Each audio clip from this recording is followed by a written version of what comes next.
आज की इस वीडियो में हम बात करेंगे class 11th chapter 12 chapter name organic chemistry some basic principles and techniques. इस चैप्टर से most important 15 MCQs multiple choice question को सिलेक्ट किया गया है। सभी बच्चे इस 15 क्वेश्चन को ध्यान से समझें। सारे एक एक क्वेश्चन का एक्सप्लेनेशन किया जाएगा, उसको ध्यान से देखें, समझने की कोशिश करें, समझें। और साथ में वीडियोस अगर अच्छा लगे आपको तो प्लीज़ लाइक शेयर और सब्सक्राइब करें। जैसा कि आप जानते हैं कि आपको करना क्या है कि सिंपली इसके अगला अपडेट देखने के लिए, अगला वीडियोस देखने के लिए आपको करना क्या होता है, सिंपली आप क्या करेंगे कि यूट्यूब चैनल पे अमर सर AMAR अमर SIRJ अमर सर जी SIRJEE अमर सर जी आपको टाइप करना है। आपको अमर सर जी टाइप करना है AMARSIRJEE अमर सर जी टाइप करना है यूट्यूब पर। यूट्यूब पर अमर सर जी टाइप करते के साथ ही आपको यूट्यूब चैनल दिखेगा, उसको आपको सब्सक्राइब कर लेना है। और उसके क्लास 11 के प्लेलिस्ट में जाके देखेंगे तो उससे रिलेटेड आपको जो भी वीडियोज़ होंगे अवेलेबल वो मिल जाएंगे। और भी अब वीडियोज़ बहुत जल्द बचे हुए वीडियोज़ अपलोड हो जाएंगे उस पर।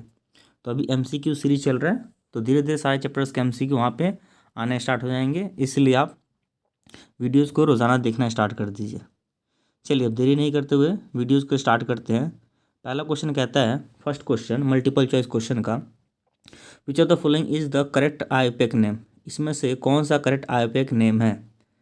तो इस तरीके से नाम दे रखा है। सब में क्या है, मेन पेरेंट जो चेन है इसका heptane heptane heptane heptane heptane का है, यानी 7 कार्बन का है। 7 कार्बन बना देता हूँ,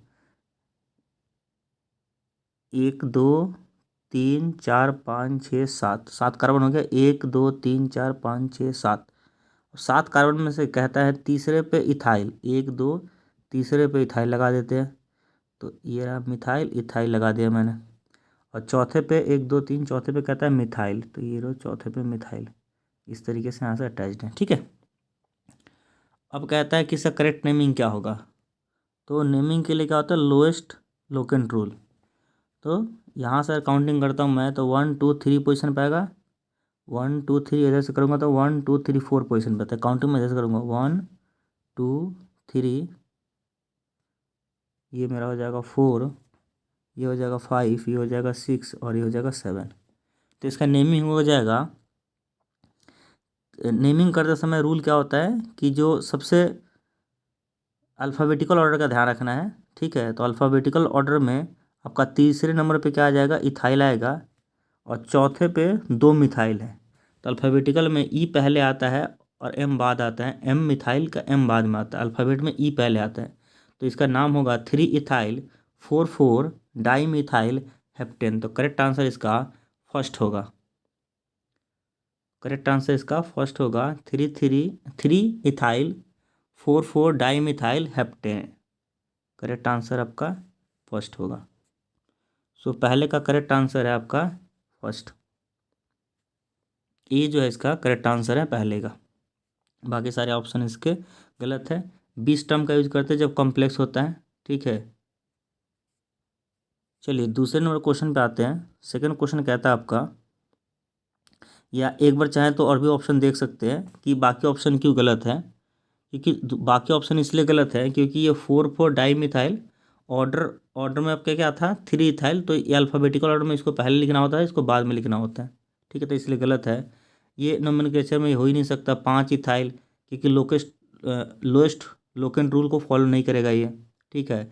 ये इसके नीचे वाला जो फोर्थ वाले ऑप्शन में 20 टर्म का यूज नहीं होगा, डाई टर्म का यूज होगा। तो इस तरीके से फिर ऑर्डर का अंतर है, इथाइल पहले आएगा, मिथाइल बाद में लिखा जाएगा। इस तरीके से अल्फ़ाबेटिकल ऑर्डर को फॉलो करते, तो इसलिए इसका करेक्ट आंसर फर्स्ट ही था, फर्स्ट का फर्स्ट। चलिए क्वेश्चन नंबर सेकंड देखते हैं। क्वेश्चन नंबर सेकंड आपका कहता है कि इसका IUPAC नेम क्या होगा। तो IUPAC नेम के लिए आपको PFG याद होना चाहिए, PFG प्रिंसिपल फंक्शन ग्रुप, ठीक है। तो ऑर्डर में काउंटिंग यहाँ से, इधर 2 फंक्शनल ग्रुप है, एक है यहाँ पे इधर एक फंक्शनल ग्रुप है ओइक एसिड, कार्बोक्सिलिक एसिड, और यहाँ पे एक कीटोन है CO। तो हमारा प्रिंसिपल फंक्शनल ग्रुप में ओइक एसिड की पोजीशन 1 होती है, तो 1 2 3, ये रहा 4 और ये रहा हमारा 5। तो इस तरीके से मैंने कार्बन की पोजीशन दे दिया 1 2 3 4 5। अब क्या है कि ई एज ए सब्स्टिट्यूएंट की तरह यूज होगा। तो चौथे नंबर पर मेरा क्या है, ऑक्सो टर्म का यूज करेंगे। फोर्थ नंबर पे क्या यूज करेंगे, फोर्थ पे यूज करेंगे फोर्थ ऑक्सो। 5 कार्बन है तो पेंटोनाइक एसिड। तो इसका करेक्ट आंसर हो जाएगा, क्या होगा इसका करेक्ट आंसर आपका 1 2 3 4 5। तो 4 ऑक्सो पेंटोनाइक एसिड, यानी कि इसका फोर्थ होगा जो करेक्ट आंसर होगा, सेकेंड का फोर्थ। बाकी अगर ऑप्शन आप देखते हैं तो चाहे तो पढ़ सकते हो। पहला कह रहा 1 हाइड्रोक्सी पेंटेन 1 4 डाईऑन। डाईऑन कीटोन, कीटोन नहीं हो सकता ये, ठीक है, क्योंकि ये पूरा जो ग्रुप है ओइक एसिड का ग्रुप है, इसलिए गलत है। 1 4 डाई ऑक्सो पेंटेनॉल, नहीं, ये COOH ग्रुप है, एंड में COOH ग्रुप है, तो ये भी गलत है, ये भी गलत है। और तीसरा कहता है 1 कार्बो ऑक्सी ब्यूटेन 3 O1, ये भी गलत है, ठीक है। तो इसका फोर्थ जो है, फर्स्ट का फोर्थ है करेक्ट। चलिए क्वेश्चन नंबर थर्ड देखते हैं इसका। कहता है कि ये स्ट्रक्चर बना हुआ है, IUPAC नेम लिखना है। तो इसमें IUPAC नेम लिखने से पहले आप काउंटिंग करेंगे। तो काउंटिंग मैं यहाँ से स्टार्ट करता हूँ 1 2, ये रहेगा मेरा 3, और ये रहेगा 4, ये रहेगा 5 और 6। तो 1 पे क्लोरो है, 2 पे नाइट्रो है, 3 पे आपका कुछ भी नहीं है, 4 पे मिथाइल है, 4 पे मिथाइल है। अब देखते हैं इसके ऑप्शंस में क्या क्या दे रखा है। ऑप्शन देखते हैं इसका। कह रहा है 1 पे क्लोरो, 2 पे नाइट्रो है, 4 पे मिथाइल है, ठीक है। तो आप देख लीजिए इसका जो करेक्ट आंसर होगा। कह रहा है 1 पे क्लोरो है, 2 पे नाइट्रो है, मिथाइल। तो अब अल्फ़ाबेटिकल ऑर्डर का ध्यान रखेंगे। C पहले आता है, M के बाद N आता है। तो पहले C आएगा, बिल्कुल C है, फिर आपका M है और देन N है, ठीक है। इसमें क्या है कि पहले N है फिर M है, जबकि M पहले आएगा। इसके नीचे 2 क्लोरो, फिर उसके बाद N पहले कर दिया है और M बाद में कर दिया है, जो कि गलत है। और लास्ट वाला तो है ही नहीं, M नाइट्रो पैरा, यह नहीं। तो इसका करेक्ट आंसर जो है आपका थर्ड का जो है आपका, पहले M आता है ना, तो थर्ड का जो है आपका करेक्ट आंसर जो होगा क्या होगा, सेकंड होगा। करेक्ट आंसर इसका सेकंड होगा। सेकंड की 1 क्लोरो, फिर M आता है, फिर N आता है ना। तो 1 क्लोरो, 1 क्लोरो सही है। 2 पे आपका क्या है, नाइट्रो है, तो 2 पे नाइट्रो है। 3 4 पे आपका क्या है, मिथाइल है। तो 1 क्लोरो 4 मिथाइल 2 नाइट्रोबेंजीन, इसका करेक्ट नोमेनक्लेचर है। तो थर्ड का जो है करेक्ट आंसर है सेकंड, या आप इसको बी भी कह सकते हो, ठीक है। चलिए क्वेश्चन नंबर फोर्थ पे आ जाते हैं। क्वेश्चन नंबर फोर्थ कहता है आपका,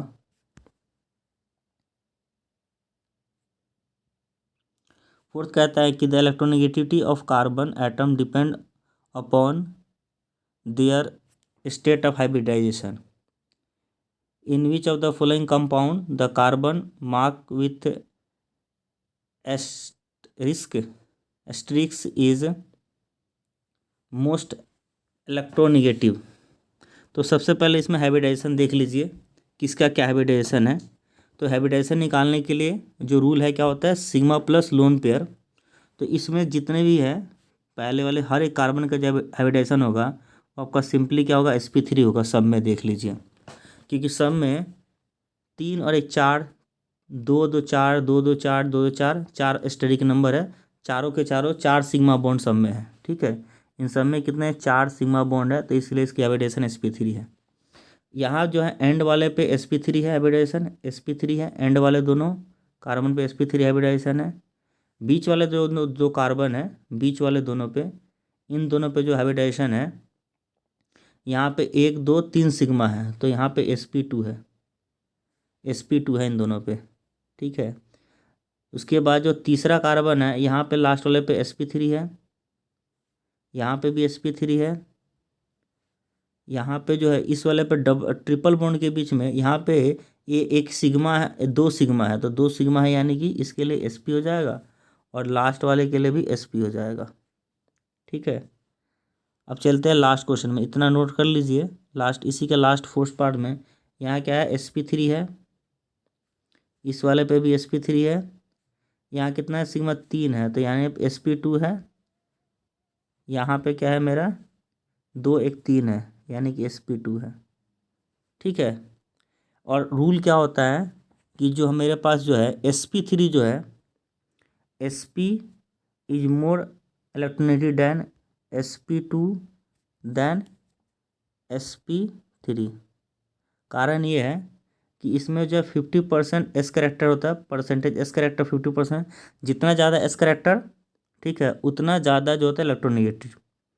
ठीक है, अब जैसे 2 ऑर्बिटल है ना, तो 50% है, 50% है, यहाँ कितना है 3 ऑर्बिटल है, तो 100 को 3 भाग में बांट दो, कितना हो जाएगा 33.3 हो जाएगा ना।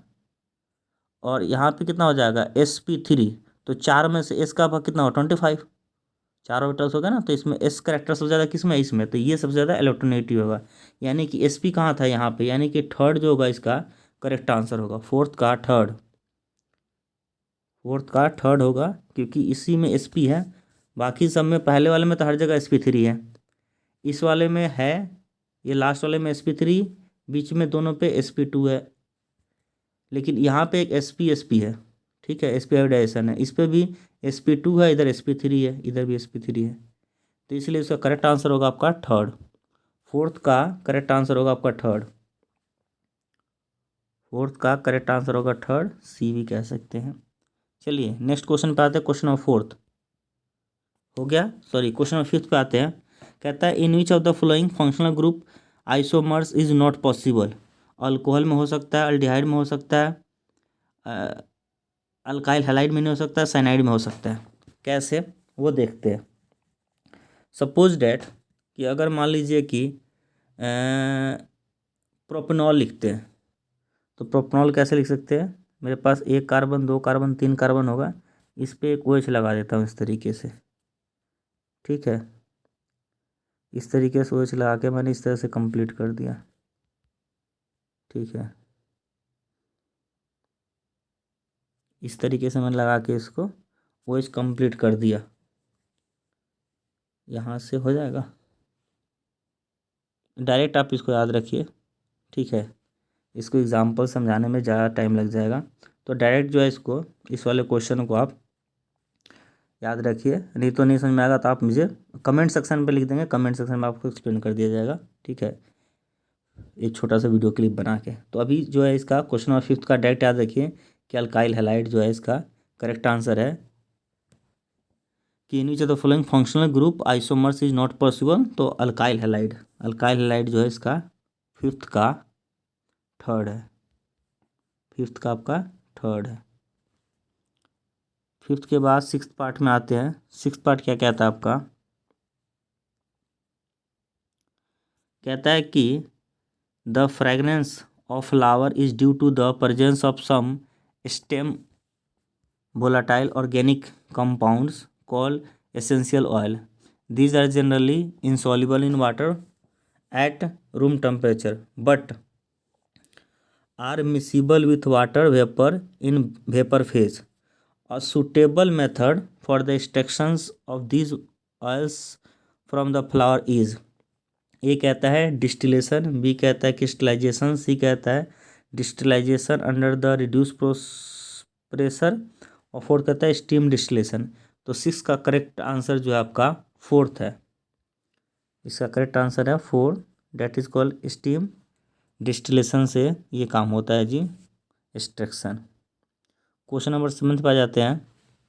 कहता है during hearing of a court case the जज suspected that some changes in the documents has been carried out.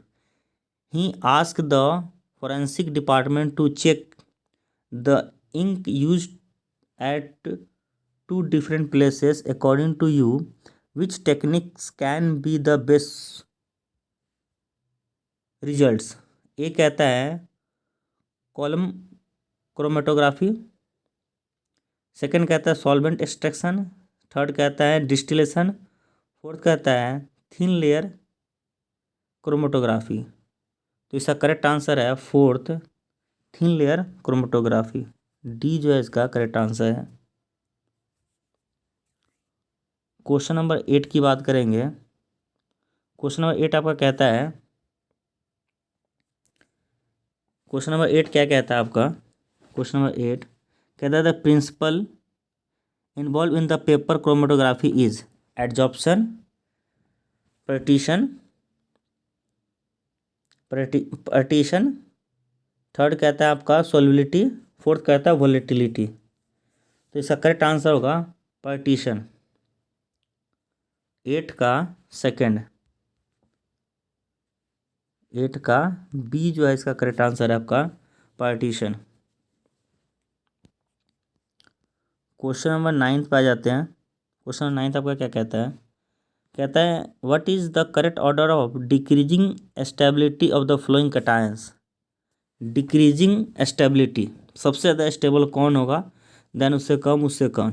ठीक है, तो अब देख लीजिए, इसके पास ये जो कार्बन ऑक्सीजन है इसके पास लोन पेयर होगा, और ये लोन पेयर है यहाँ पे, और ये यहाँ पे जो है मतलब यहाँ पे मैं क्या हूँ, यहाँ पे इलेक्ट्रॉन्स रिच है, यहाँ पे इलेक्ट्रॉन डिफिशियंट है। इस वाले कार्बन पर इलेक्ट्रॉन डिफिशियंट है, यहाँ पे इलेक्ट्रॉन रिच है।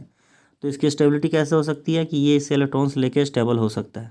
ठीक है, इलेक्ट्रॉन्स यहाँ पे एक्सचेंज हो सकता है। ठीक है, यहाँ पे इस तरह का कुछ भी नहीं है। ठीक है, यहाँ पे कोई लोन पेयर अवेलेबल नहीं आसपास में। सिमिलर केस यहाँ पे है, अगर लोन पेयर तो एक कार्बन को छोड़ के उसके बाद है यहाँ पे। ठीक है, तो इसको ये सबसे ज़्यादा स्टेबल होने के चांस है। सेकेंड वाला जो पार्ट है सबसे ज़्यादा स्टेबल है। ठीक है, 9th वाले में जो है, 9th में जो है सेकेंड सबसे ज़्यादा स्टेबल है, देन आपका फर्स्ट है, और देन आपका थर्ड है।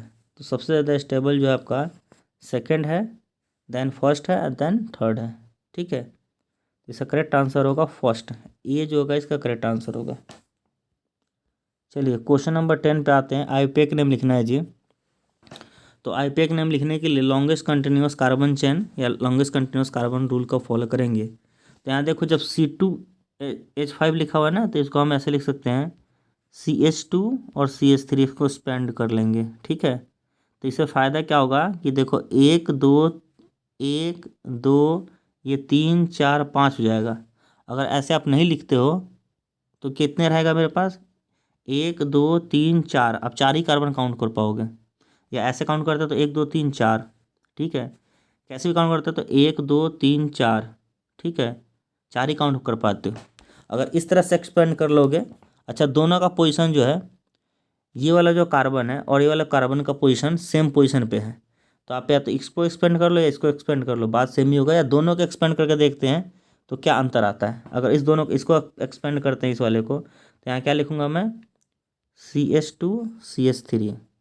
सिमिलरली इसको मैं क्या लिखूँगा, CH2 CH3। अब देखते हैं, 2 ये हो गया, 1 2 ये वाला कार्बन 3, ये 4, ये 5 और 6, टोटल 6 कार्बन हो गया। अब 6 कार्बन से तीसरे और चौथे पे मिथाइल लगा हुआ है। तीसरे पे एक मिथाइल है, एक चौथे पे मिथाइल है। ये लॉन्गेस्ट कंटिन्यूस कार्बन 6 का है। तीसरे चौथे पे मिथाइल था 3,4 डाईमिथाइल हेक्सेन। क्या हो जाएगा, 3,4 डाईमिथाइल हेक्सेन। करेक्ट आंसर होगा 3,4 डाईमिथाइल हेक्सेन। तो 10वें का सेकंड होगा करेक्ट आंसर। बी जो होगा इसका करेक्ट आंसर होगा क्या, 3,4 डाईमिथाइल हेक्सेन। चलिए क्वेश्चन नंबर 11 पे आ जाइए। क्वेश्चन नंबर 11 कहता है क्या कि in which of the following compound the carbon marked with asterisk is expected to have the greatest positive charge. किस पे सबसे ज़्यादा पॉजिटिव चार्ज होगा, देखते हैं। पहले वाले पे, दूसरे वाले पे, तीसरे वाले पे, चौथे वाले पे। तो सबसे बड़ी बात है कि देखो फोर्थ वाले में क्या है कि ये सारे जो है सेम कार्बन है। मिथाइल मतलब कार्बन जो है ये भी sp3 हाइब्रिडेशन, sp3 इससे मतलब सेम है, कोई अंतर नहीं है। इसमें क्या है देखो, यहाँ पे एक निगेटिव चार्ज है, यहाँ पे पॉजिटिव चार्ज है, तो एक दूसरे को बैलेंस तो कर ही रहा है यहाँ पे। फर्स्ट वाले में और आ जाओ थर्ड वाले में। फर्स्ट वाले में क्या है कि आपने पढ़ा होगा फ़ोन कॉल, FON कॉल। तो फ़ोन कॉल में क्या है कि हाईएस्ट इलेक्ट्रोनेगेटिविटी का ऑर्डर है। ये ज़्यादा इलेक्ट्रोनेगेटिव है, उससे कम इलेक्ट्रोनेगेटिव है, उससे कम इलेक्ट्रोनेगेटिविटी है, सबसे कम इलेक्ट्रोनेगेटिव। तो इसमें क्या है कि जो क्लोरीन ग्रुप है इसकी इलेक्ट्रोनेगेटिव सबसे ज़्यादा है, तो इलेक्ट्रॉन्स खींचेगा इधर से, यानी कि प्लस चार्ज लगा देगा इधर से, नहीं सॉरी प्लस नहीं, यहाँ से ये खींचेगा तो इधर ये माइनस चार्ज लगाएगा। एक बार फिर से बताता हूँ, ये क्या करेगा, यहाँ से पुल करेगा तो यहाँ माइनस चार्ज लगा देगा, तो इस पर प्लस चार्ज आ जाएगा, और ये डेल्टा प्लस यहाँ पे आ जाएगा, यहाँ पे डेल्टा सिंगल प्लस दिखाएगा। यहाँ भी पुल करेगा, लेकिन इसमें जो इलेक्ट्रोनेगेटिविटी इस वाले में ज़्यादा है, तो इसलिए कह रहा है कि ग्रेटेस्ट पॉजिटिव चार्ज कहाँ एक्सपेक्ट होगा। ठीक है, तो फर्स्ट वाले में जो होगा,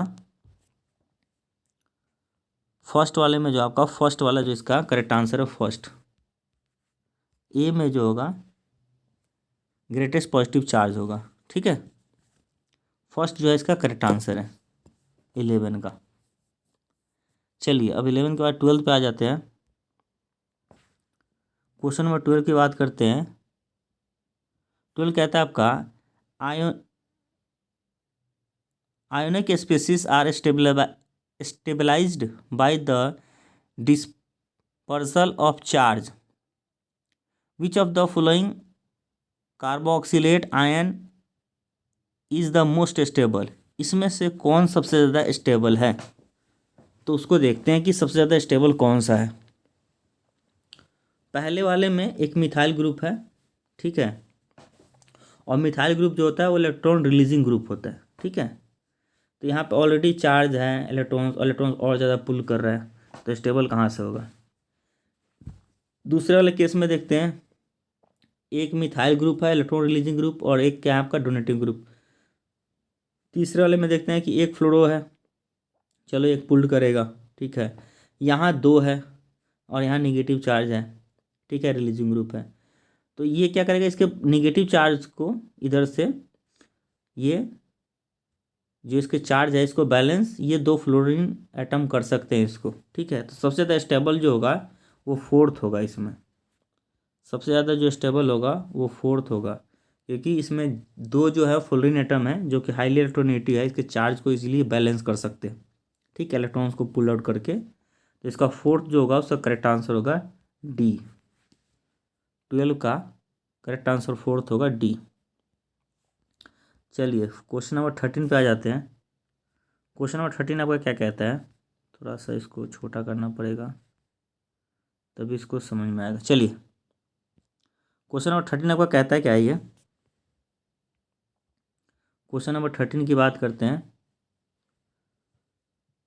क्वेश्चन नंबर 13 आपका कहता है कि electrophilic that is called electrophile है, electrophilic addition reaction proceed in 2 steps. The first step involves the addition of electrophile. Name the type of intermediate formed in the first step of the following addition reaction. तो इसमें क्या हो जाएगा, जैसे मान लो कि जैसे ये H+ आता है, इस पे H+ जब अटैक करेगा तो आपका क्या होता है, हम जानते हैं कि जो सेकेंडरी कार्बोकैटायन होता है वो ज़्यादा स्टेबल होता है आपका किससे, प्राइमरी का। 2 तरह के कार्बोकैटायन का फॉर्मेशन हो सकता है यहाँ से, या तो ऐसे होगा CH3, ठीक है, और फिर हमारे पास क्या हो सकता है कि CH हो जाएगा, एक जगह यहाँ पे चार्ज आ जाएगा जो भी है, और ये जो है एक बॉन्ड लेके इधर से CH3 इस तरह से बना लेगा, तो ये तो सेकेंडरी कार्बोकैटायन हो जाएगा, क्योंकि ये H+ इसके ऊपर आएगा तो इस तरह से हो जाएगा। ये कैसा हो सकता है, एक मेरा हो सकता है कि CH3 रहेगा, यहाँ CH2 हो जाएगा, और यहाँ पे CH तो है ही CH2, और इस पर एक चार्ज आ जाएगा प्लस का। ठीक है, तो ये वाला जो होता है ऊपर वाला ये ज़्यादा स्टेबल होता है। Secondary carbocation is more stable then primary, because यहाँ पे 2 जो होता है R group electron releasing group है, यहाँ एक ही है, ठीक है, इथाइल है, तो इसलिए जो सेकेंडरी कार्बोकैटायन होता है वो ज़्यादा स्टेबल होता है, तो इसका करेक्ट आंसर होगा सेकेंडरी कार्बोकैटायन। एक पहला कहता है सेकेंडरी कार्बन आयन नहीं हो सकता, प्राइमरी नहीं हो सकता। थर्ड जो है सेकेंडरी कार्बोकैटायन, थर्ड जो है इसका करेक्ट आंसर है 14 का थर्ड, 14 कह रहा हूँ 13 का, क्वेश्चन नंबर 13 का जो है आपका थर्ड जो है करेक्ट आंसर है। क्वेश्चन नंबर 13 का थर्ड, क्वेश्चन 13 का थर्ड था आपका सेकेंडरी कार्बोकैटायन। चलिए 14 नंबर क्वेश्चन पे आते हैं। 14 नंबर क्वेश्चन क्या कहता है, कहता है कि the covalent bond can undergo fission, टूटता है in two different ways, the correct representation involving the heterolytic fission of CH3Br is, correct, तोड़ते हैं। अब इसमें देखो हाईली इलेक्ट्रोनेगेटिव कौन है, Br सब में इलेक्ट्रोनेगेटिविटी जो है नॉन मेटल, ये दोनों हालांकि मेटल पर इसमें कार्बन और Br में Br की ज़्यादा है, तो Br इलेक्ट्रॉन्स लेके जाएगा, ठीक है। तो ऑब्वियस सी बात है जब Br लेके जाएगा तो ये अपने साथ निगेटिव चार्ज लेके जाएगा, तो निगेटिव चार्ज यहाँ भी लेके जा रहा है, यहाँ भी लेके जा रहा है, यहाँ नहीं ले जाके जा रहा है, यहाँ पॉजिटिव चार्ज लेके जा रहा है, यहाँ रेडिकल्स बन रहा है, तो हो नहीं सकता। अब दो पे आ जाओ, रेडिकल्स कब बनता है, जब दोनों इक्वल इलेक्ट्रोनेगेटिव मतलब सेम होता है। जैसे मान लो कि F2 का बॉन्ड होता है, तो FF जब टूटेगा ना, FF के बीच में F, तो यहाँ पर रेडिकल्स का फॉर्मेशन होता है। एक एक इलेक्ट्रॉन्स लेके भाई अपना बराबर लेके चले जाएंगे, ठीक है, क्योंकि दोनों का इलेक्ट्रोनेगेटिविटी समान है, इक्वल है। जब इलेक्ट्रोनेगेटिविटी डिफरेंस होता है तो यहाँ पर रेडिकल्स का फॉर्मेशन नहीं होता। तो ये आपका दो ऑप्शन तो यहाँ से एलिमिनेट हो गया। अब आ जाओ फर्स्ट और सेकेंड में, देखते हैं कि क्या होगा। अब देखिए फर्स्ट और सेकेंड में से अब देखिए कि जो ब्रोमीन है ये ज़्यादा इलेक्ट्रोनेगेटिव है, तो ये इलेक्ट्रॉन्स ये खुद लेके जाएगा ना कि ये वाला कार्बन लेके अपनी तरफ जाएगा। तो ये इसका जो एरो का निशान है ये सेकेंड वाले में सही है, तो इसका करेक्ट आंसर होगा आपका सेकेंड। तो 14 का जो करेक्ट आंसर होगा आपका सेकेंड होगा, 14 का करेक्ट आंसर होगा आपका बी। आई होप कि आपको समझ में आया होगा, ठीक है। अब आज की वीडियो का लास्ट क्वेश्चन से पहले फिर से एक इम्पॉर्टेंट जो बात है वो ये है कि आपको यूट्यूब पे जाना है। यूट्यूब पे अमर सर जी, क्या लिखना है आपको, स्पेलिंग बता देता हूँ,